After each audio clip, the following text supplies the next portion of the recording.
Hello everyone, good evening, good afternoon, good morning, whenever you're watching this video. This is lecture number 3 of pharmacy, and before this lecture we've studied the history of Indian pharmacopoeia and also that how Indian pharmacopoeia is published, who published it, what Indian pharmacopoeia is, and what are all the scientists that are related to discovery of pharmacy. In this lecture we are going to do British pharmacopoeia. As we Indians have Indian pharmacopoeia, so Britishers also have British pharmacopoeia. In British pharmacopoeia, every formulation of the medicines that is used in Britain or England in outer countries, there every formulation is formulated by reference with British pharmacopoeia. Now, British Pharmacopoeia, its first edition was in 1864, and that 1864 edition has two sections. The first volume was of Materia Medica and second is Preparation and Compounds. Now, Materia Medica we studied before in previous lecture that Materia Medica was book given by Dioscorides in which it contains the knowledge of the medicines that are derived from vegetable origin. And then we have a second edition that was on 1867, then fourth edition on 1898, fifth edition on 1914, and seventh edition on 1956. Now all these date of editions you have to remember for your MCQs and for GPAT exam. Next was that all of these publications of British Pharmacopoeia, they were written only in English language. Like Indian Pharmacopoeia, its first two edition, it has its titles in Latin language, but British Pharmacopoeia, it only uses English language. Next is that it was published annually. Like Indian Pharmacopoeia, it was first published in 1955, then 1966, so there is a lot of gap. But British Pharmacopoeia, it is published annually, means in every year they publish a new British Pharmacopoeia. Then British Pharmacopoeia 2007, in this monographs of traditional Chinese medicines are added. Not all, but some specific that can be used in Britain or England, there they added those Chinese medicine, their formulations. Then next is in after 2007 or in 2007 British Pharmacopoeia, they replaced some terms like slow is replaced by prolonged release. Now what is the meaning of slow and prolonged release? If a drug is having high viscosity,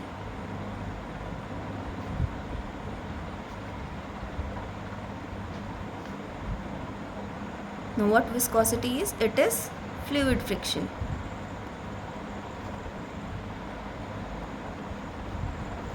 Those drugs which are having high viscosity, they can retain on a place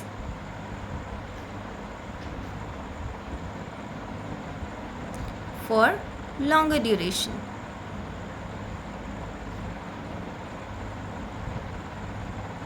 And due to this property, they can slowly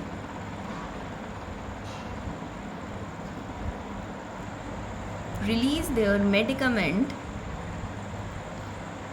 to any required place.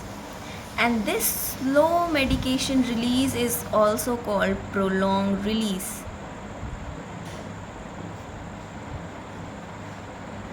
So therefore both these terms, prolonged release and slowly, are correlated, but for more preference, for more precise knowledge, they used prolonged release instead of slowly. The next term is enteric coated is used in place of gastric resistant. Now what gastric resistant and enteric coated is? Gastric means our stomach.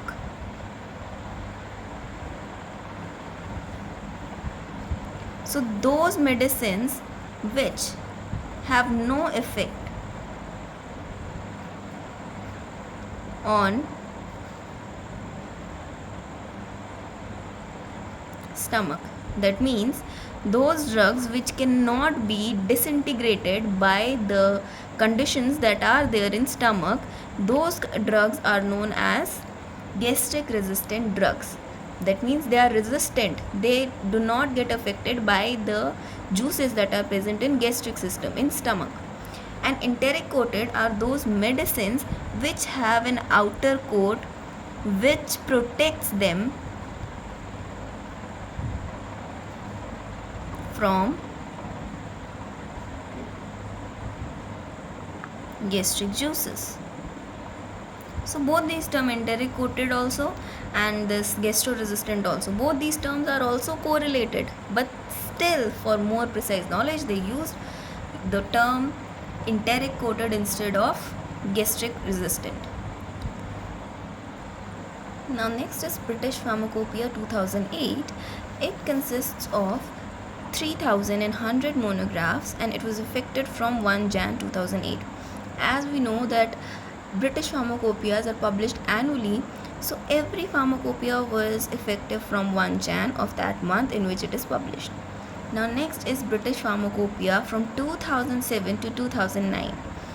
This pharmacopoeia, they are editions of pharmacopoeia from 2007 to 9. It consists of 6 volumes. Volume 1 and 2 has medicinal substance information. Any information that is related to medicinal substance, that is there in volume 1 and 2. Then volume 3 is the important one. It contains the information about the formulation and preparation of different dosage and drugs. Then next it contains blood related products. Now blood related products are those which either can be derived from blood or which have only effect on blood, like those BP medicines which make blood's fluidity increased. Those are known as blood related compounds. Next is immunological products. Immunological products are those which have effect on immune system of our body. Next is radiopharmaceutical preparation. Now radiopharmaceutical preparations are those which release radio waves or radio frequencies to the skin or to the organism for finding out any change in its genetic material, in cell structure, etc. And this radiopharmaceutical preparations are basically used for cancer diagnosis.